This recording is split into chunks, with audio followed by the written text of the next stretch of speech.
In the winter of 1850, a storm rolled over the city of Atlanta, but rain was not what people remembered. It was the silence afterward. A mother was found wandering the streets barefoot, muttering a name over and over.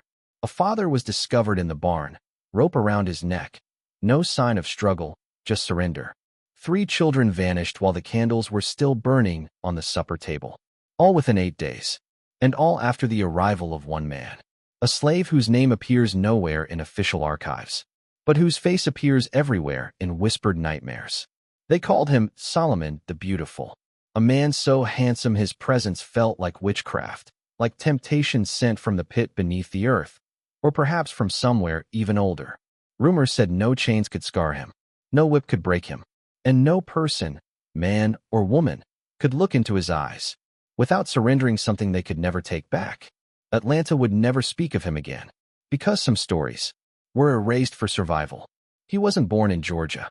He arrived hidden, unlisted, transported silently on a private wagon belonging to a plantation nobody admits ever existed. Witnesses, those who dared to recall, described the moment he stepped onto the platform. The crowd went quiet. The auctioneer's voice trembled. A preacher dropped his Bible. The women stared first, then the men. Not with desire, with something colder. Disbelief. His features didn't match any land. African, European, indigenous. It was as if someone sculpted perfection out of human sorrow. A plantation owner from Decatur bid everything he had, but another from Buckhead doubled it. Soon, they were no longer bidding money, but land, livestock, daughters. The governor's cousin arrived and offered something no one else could. Amnesty. For crimes he committed, and crimes he would commit later. Solomon was sold, but not owned. Some said he allowed himself to be bought only to destroy from within. Because wherever Solomon slept, a family was ruined by dawn. The first family was respected, church-going, believed by everyone, including themselves, to be too righteous to fall. Until they did.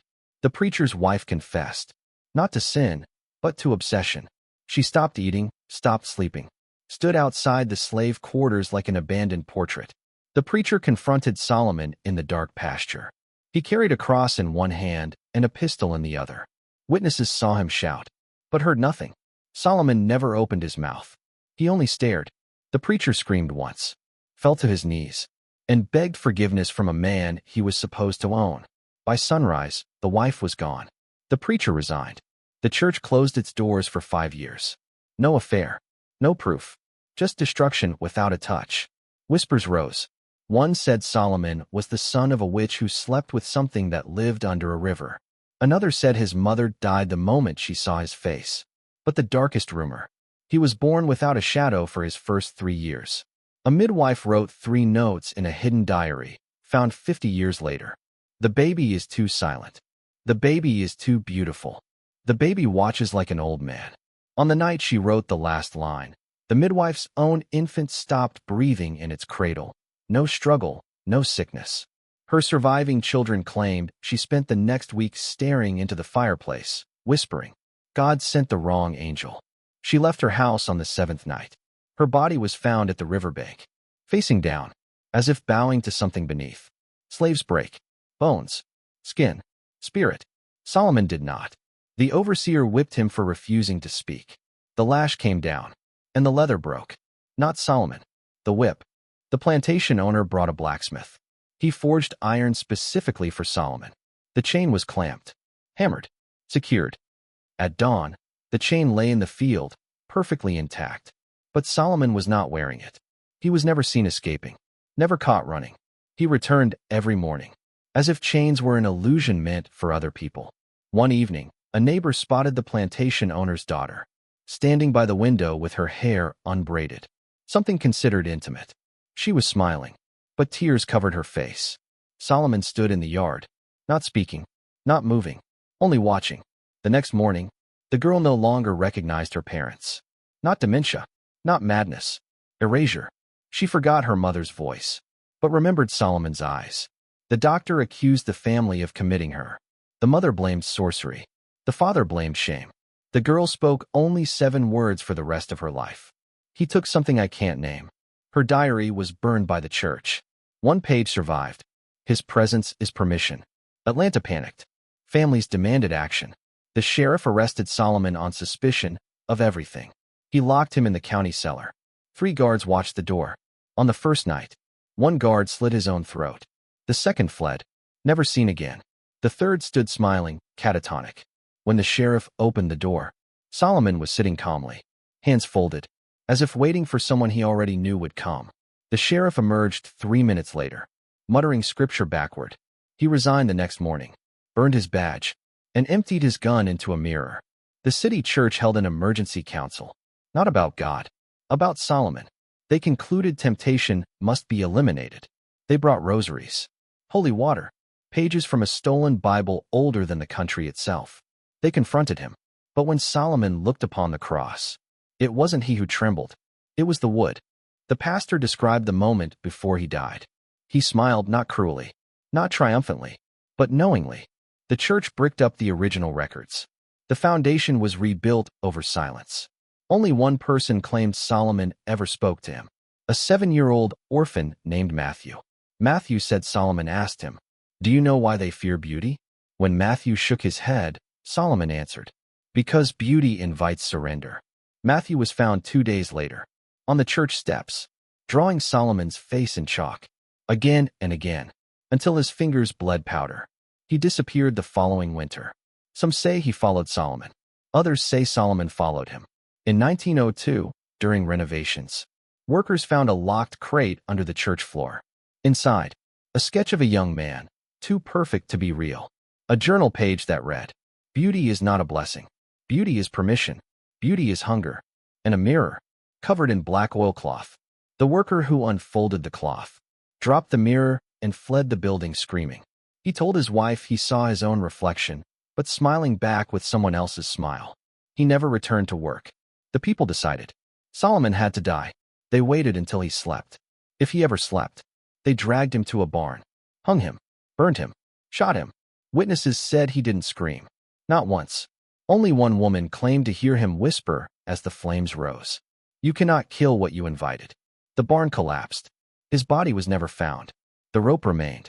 The stain remained. The fear remained. 9 months later, 7 women confessed pregnancy. 6 were married. 1 was a preacher's daughter. All 7 delivered stillborns, each with the same perfect features. All coffins were sealed permanently. That year, the women of Atlanta stopped looking men in the eye. Atlanta grew.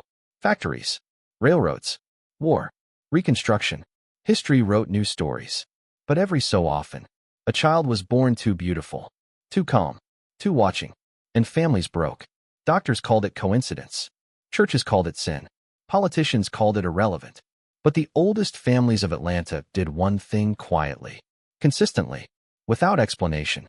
They never allowed mirrors in nurseries. In 1929, a reporter traced the rumors. He interviewed descendants.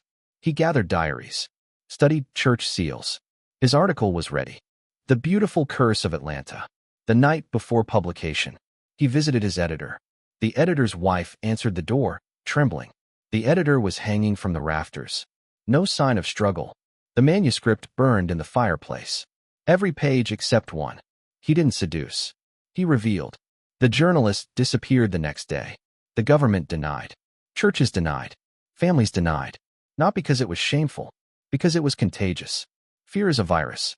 Obsession is its fever. Memory is its carrier.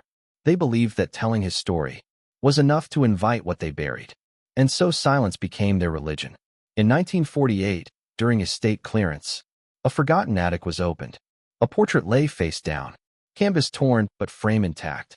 When they lifted it, dust choked the room. The painting showed a man, unimaginably handsome, standing calmly, with burning buildings behind him. But the oddest detail wasn't his face. It was his shadow. It faced the opposite direction. A psychologist later reviewed the case and concluded, he is a myth created by guilt. Yet 2 months later, the psychologist's own family collapsed. His daughter stopped speaking. His wife fled with the gardener. He drowned himself in the bathtub. The case was closed out of fear, not medicine. Some families in Atlanta still teach their children not to stare too long at strangers, not to admire beauty without caution, not to follow curiosity into silence. And before weddings, births, confessions, they whisper, Do not invite what cannot die. There is a field outside Atlanta, quiet, forgotten, where nothing grows evenly. Locals warn travelers. Do not go there at dusk. Do not speak the name Solomon. Do not look into the still puddles after rain. They say puddles are mirrors, when the world is not looking. And that is when he remembers. Some stories vanish because they're unimportant, others because they're inconvenient. But stories that disappear completely, those are the ones someone fears.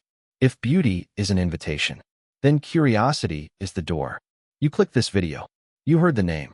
You imagine the face. And Solomon's curse was never about touching, or kissing, or sin. It was about being remembered. Because the moment his story returns, so does he. Be careful tonight. When you glance in the mirror, if your reflection smiles before you do, don't scream. That's how he finds his way back.